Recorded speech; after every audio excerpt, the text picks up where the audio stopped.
Be me a couple of years into my university degree. Just trying to get through it, you know? My major is something that actually leads to a job.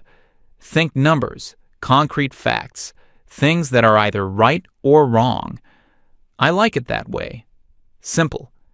The university, in its infinite wisdom, requires everyone to take a certain number of humanities courses to become well-rounded. Whatever that means.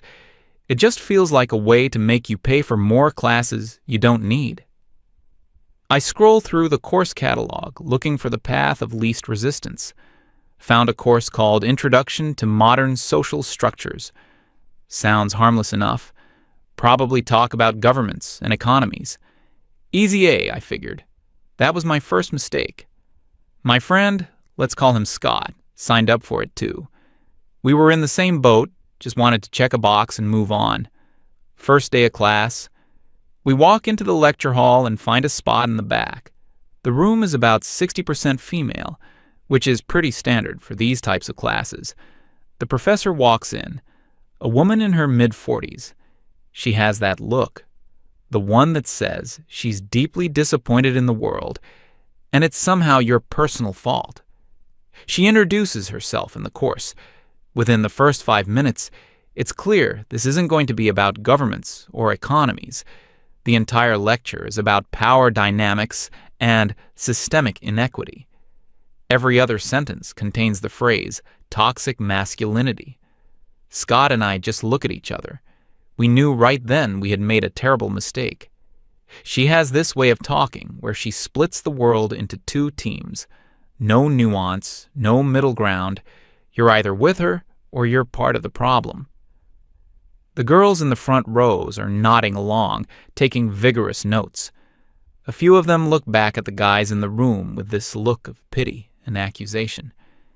It felt like we were already on trial for something. The first couple of weeks were a masterclass in psychological warfare. She'd ask a question to the class. If a girl raised her hand, the professor would beam, "Yes, an excellent point. Thank you for that valuable insight." If a guy raised his hand, her face would tighten. She'd listen with her arms crossed, head tilted, like she was just waiting for him to say something she could dismantle. One guy tried to offer a different perspective on a topic. She cut him off mid-sentence, told him his viewpoint was a textbook example of unexamined male privilege, and that he needed to do the work of listening to other voices instead of centering his own. The guy just sank in his chair and didn't speak for the rest of the semester. After that, none of the guys ever asked questions again.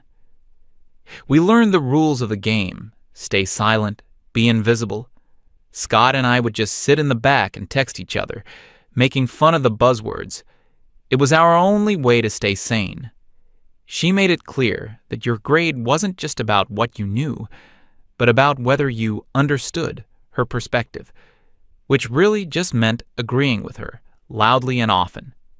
Assignments were all essays on vague topics. Things like, discuss how your personal identity intersects with societal power structures. It was impossible to get a good grade if you were a guy. I tried to write a neutral, well-researched paper. Got a C with a note that said I failed to meaningfully engage with the core concepts of the material. Scott wrote a paper basically saying the same thing but got a D. His note said he exhibited a concerning lack of self-awareness. Meanwhile, a girl who sat near us got an A+ for a paper that was just a page and a half of pure word salad about her feelings. We saw her showing it to her friends. It was barely coherent, but it was the right kind of incoherent. It was frustrating, but we figured we could just scrape by with a passing grade and be done with it. Then came the announcement about the midterm exam. The professor stood at the front of the room with that smug little smile of hers. She said the midterm would account for 40% of our final grade. It was designed to be a rigorous evaluation of our comprehension and critical engagement. You could feel the anxiety spike in the room, at least on the male side of it. The day of the exam arrived. It was one of those classic in-class pen and paper deals. She walks in carrying 2 stacks of papers. They're clearly different colors. One is light blue, one is light green. Scott nudges me. Dude, look at that. 2 different tests. I shrugged it off. It's probably just to stop people from cheating. Version A and version B, you know? He didn't look convinced, but we dropped it. The professor starts handing them out. She walks down one aisle, handing the blue papers only to the female students. Then she walks down our aisle, handing the green papers to all the male students. It wasn't subtle. It was methodical. My heart sank. Scott was right. This wasn't right. She gets back to the front of the room. You have 1 hour. Begin. I flip the paper over. It's 3 long-form essay questions. The first question: analyze the semiotics of patriarchal expression in post-industrial media landscapes and discuss its role in perpetuating hegemonic masculinity. I read it 3 times. I had no idea what it was even asking. It used terms we'd never even heard in the lecture. I look at the second question. It was even worse. Something about epistemological frameworks of oppression and intersectional paradigms. This wasn't a test. It was an execution. I look up. Every single guy in the room has the same look on his face, a mixture of panic and defeat. Pencils weren't moving. People were just staring at the page. Then I look over at the girls. They were writing away, furiously, confidently. Some of them were already on their second page. There was no struggle, no hesitation, just the sound of their pens flying across the paper. The hour felt like an eternity, and a few seconds all at once. I spent the whole time just trying to write something, anything, that sounded vaguely intelligent. I threw in every buzzword I could remember from her lectures, hoping something would stick. It felt like trying to build a house with smoke. When she finally called time, I hadn't even finished the second question. I handed in my paper, feeling completely dejected. Scott and I walked out of the lecture hall without saying a word. We knew we had just bombed it. We weren't the only ones. All the guys were gathered outside, comparing notes. Everyone had the same impossible questions. Everyone was lost. A week later, the grades were posted online. I logged in with a sense of dread. I scrolled down to the course name. Midterm exam, 18100. Grade, F. My stomach dropped. I had never gotten a grade that low in my entire life. I immediately texted Scott. He got a 22100, also an F. We started a group chat with a few of the other guys from the class. The story was the same for every single one of them. F's and D's across the board. The highest grade any guy got was a 45. Then the girls started posting in the main class discussion forum. OMG got a 98 on the midterm. So easy. Right? I was worried, but I got a 95. She's such a fair marker. Anyone get less than an A? LOL. It was a slap in the face. They weren't just succeeding, they were gloating. One of them even posted a comment saying, maybe the guys should spend less time on video games and more time studying. The rage I felt was cold and sharp. This wasn't about academics. This was a targeted attack. Scott was furious. I told you it was 2 different tests. We have to do something. But what could we do? Go to the dean? It would be our word against hers. A bunch of failing male students versus a female professor. We knew exactly how that would play out. We'd be labeled as entitled, angry men who couldn't handle a challenging course. They'd probably make us attend a sensitivity training workshop. We were trapped. Scott, however, wasn't ready to give up. We need proof, he said. Undeniable proof. The next day, we came up with a plan. It felt kind of grimy, but we were desperate. We saw one of the girls from our class who was always talking about how easy it was. We went up to her, putting on our best friendly, non-threatening faces. I was the one who did the talking. Hey, sorry to bother you, We did really poorly on the midterm, and we're trying to figure out what we did wrong. Would you mind if we took a look at your test, just to see what a good answer looks like?" She looked us up and down, a little skeptical. Then she gave this pitying smile. "Oh, you poor things. I heard some people found it difficult." She pulled the blue paper out of her binder. "Sure, I guess. Don't copy it for the final, though," she said with a little laugh. We thanked her profusely and said we'd just take a quick picture of it for reference. She shrugged and let us. We walked away, and as soon as we were around the corner, we pulled out the photo on my phone. We huddled over it, and the injustice of it all hit us like a physical blow. Her first question was, "Define social structure and provide 3 examples from your daily life." Her second question, "Who was Karl Marx and what was his main theory about class conflict?" Her third question, "Explain the difference between equity and equality." These were questions from a high school textbook. They were simple, direct, and based entirely on the core material of the first few lectures. There was no jargon, no philosophical traps, no academic gibberish. It was a completely different test, an infinitely easier test. We finally had the proof, black and white, or rather, blue and green. We had the evidence of a system rigged against us. The problem was what to do with it. We still had the same dilemma. If we took this to the university administration, she would find a way to spin it. She'd say it was an equitable assessment model.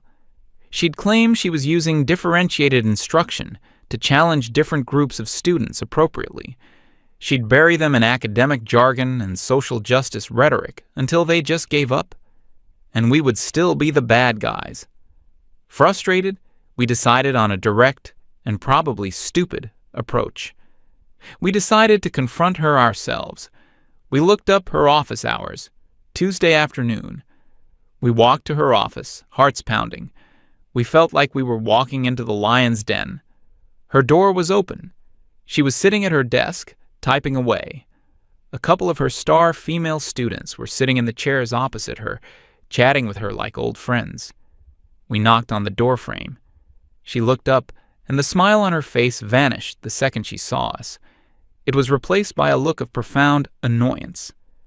"Yes?" she asked, her tone dripping with impatience. The 2 other students turned and stared at us, their expressions equally unwelcoming. I took a deep breath. "Professor, can we talk to you for a moment about the midterm?" She sighed dramatically. "I've already told a dozen of your classmates that I don't regrade exams just because you're unhappy with the outcome." Scott stepped forward. "This isn't about the grade. It's about the test itself." He pulled out his phone and showed her the side-by-side pictures. Our impossible green test next to the girls' laughably easy blue test. We noticed there were 2 different versions of the exam. Could you explain why they were so drastically different in difficulty? We expected her to get defensive, to deny it, to stammer. She did none of those things. She glanced at the phone, then looked back at us, and a slow, smug smile spread across her face. It was the most condescending expression I have ever seen. She leaned back in her chair, steepling her fingers. The 2 girls in her office were now openly smirking. They knew what was going on. They were in on it. The professor looked at us like we were insects. "Are you familiar with the concept of a handicap in golf?" she asked, her voice calm and patronizing. "You give the weaker players an advantage to make the game fair. I view my classroom the same way." I couldn't believe what I was hearing. She was admitting it, proudly. "So, you're saying you deliberately gave us a harder test?" I asked, my voice shaking a little with anger. "I'm saying," she said, leaning forward, "that for centuries, the educational system was designed by men, for men. It rewards a very specific type of aggressive, linear thinking that privileges the male brain. My methods are simply an attempt to correct that imbalance." She gestured to the 2 girls beside her. "Some students come into this classroom already at a disadvantage, burdened by societal expectations and historical oppression. Others, she said, looking directly at us, come in with a lifetime of unearned privilege. My job is to create equity, true equity, and sometimes that means challenging the privileged and supporting the marginalized. It's not my fault if you find that challenge uncomfortable. It was a perfectly crafted, academically sound speech that was complete and utter nonsense. It was a justification for blatant, vindictive discrimination. Scott was about to explode. I could see it in his eyes. "So, this is fair to you?" he managed to say through clenched teeth. She just smiled that infuriating smile again. Fairness doesn't mean treating everyone the same. It means giving everyone what they need to succeed. Perhaps what you need is a bit more intellectual rigor to help you overcome your toxic conditioning. She then turned to the girls. Now, as we were saying about Foucault, she had dismissed us, completely and totally. We were left standing there, humiliated, in front of her giggling disciples. There was nothing else to say. We turned and walked away. The sound of their laughter followed us down the hall. We walked all the way across campus and just sat on a bench, not saying anything for a long time. The feeling of powerlessness was suffocating. We were right, and we had proof. But it didn't matter. The system wasn't broken. It was working exactly as it was designed to. It was a machine built to protect people like her and crush people like us. Any attempt to fight it through official channels would be suicide. We sat there for maybe half an hour. The sun started to set. Finally, Scott broke the silence. He wasn't looking at me. He was staring off into the distance, a strange look on his face. It wasn't defeat anymore. It was something else, something cold and hard. "Okay," he said quietly. "There's no point in playing their game anymore." He turned to me, his eyes now focused and intense. "It's time we start playing our own." I just looked at Scott, not really understanding what he meant. "What are you talking about?" "I'm talking about the fact that we can't win by following the rules," he said, his voice completely flat. "Because she sets the rules. The university sets the rules. The whole system is her playing field." He stood up and started pacing in front of the bench. We tried to be reasonable. We tried to be direct. And she laughed in our faces. She admitted to everything because she knows she's untouchable. She has academic freedom and a whole ideology to back her up. He stopped and looked right at me. "So, we're not going to go to the dean. We're not going to file a complaint. We're going to burn her to the ground using her own arrogance against her." A plan started to form right there on that bench. It was risky. It was underhanded. And it was our only shot. The core of the idea was simple. Her biggest strength was her towering ego. She was so convinced of her own moral and intellectual superiority that she couldn't imagine anyone ever successfully challenging her. That ego was the crack in her armor. We just had to figure out how to break it wide open. The final exam was in 3 weeks. We needed something concrete. Something that couldn't be explained away with academic jargon. We needed her own words, spoken in her own voice, admitting exactly what she was doing. Scott's plan was audacious. He was going to go back to her office hours, but this time he was going to go alone. He wasn't going to go as an angry student. He was going to go as a convert. It took us a few days to get the script right. We rehearsed it. He had to be completely convincing. The following week, he went. I was waiting outside the building, so nervous I thought I was going to be sick. He had his phone in his shirt pocket, set to record audio. He walked into her office. I found out later there were a couple of other students there again, her usual fan club. Scott started his performance. He told her he'd been thinking a lot about their last conversation. He said that at first he was angry, but then he realized she was right. He told her he'd been blind to his own privilege his whole life, and that her challenging midterm was the wake-up call he needed. He laid it on thick. He used her own buzzwords against her. He talked about unlearning his toxic programming and wanting to become a better ally. According to Scott, her entire demeanor changed. The sneer was gone, replaced by a look of triumphant vindication. She had broken one of us. Her methods were working. The other students in the room were looking at Scott with newfound respect. He was the lost sheep who had seen the light. She gestured for him to sit down. She asked him what had brought about this change of heart. Scott told her he was fascinated by her pedagogical strategy. He said he thought it was brave and revolutionary. He asked her if she could explain the theory behind it more, because he wanted to truly understand it. He had handed her a golden invitation to monologue about her favorite subject, herself, and she took it. For the next 15 minutes, with the recorder capturing every single word, she laid out her entire discriminatory philosophy. She bragged about it. She called her two-tiered testing system a necessary corrective action in a world that coddles men from birth. She explained in excruciating detail how she carefully calibrated the difficulty of the men's exams to be just on the edge of impossible to induce a sense of intellectual humility. She mentioned that the women's exams were designed to be empowering and confidence-building to counteract the systemic discouragement they face elsewhere. She even laughed as she described watching the male students' faces during the midterm, calling it a valuable learning experience for them, even if they don't realize it. One of the other girls in the room chimed in, saying she thought it was a brilliant idea and that all professors should do it. The professor agreed, saying that one day people would look back on her methods as pioneering.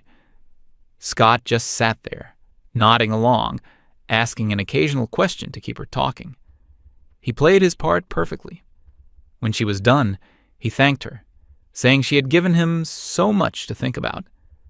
He walked out of that office, got outside, and took the deepest breath of his life.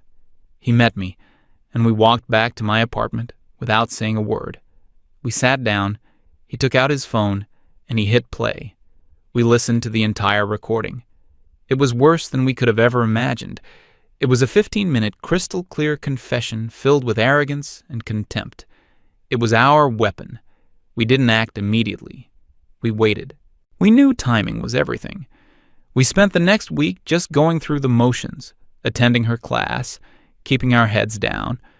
She'd occasionally look at Scott and give him a small, knowing smile. She thought he was on her team now. The irony was so thick you could choke on it.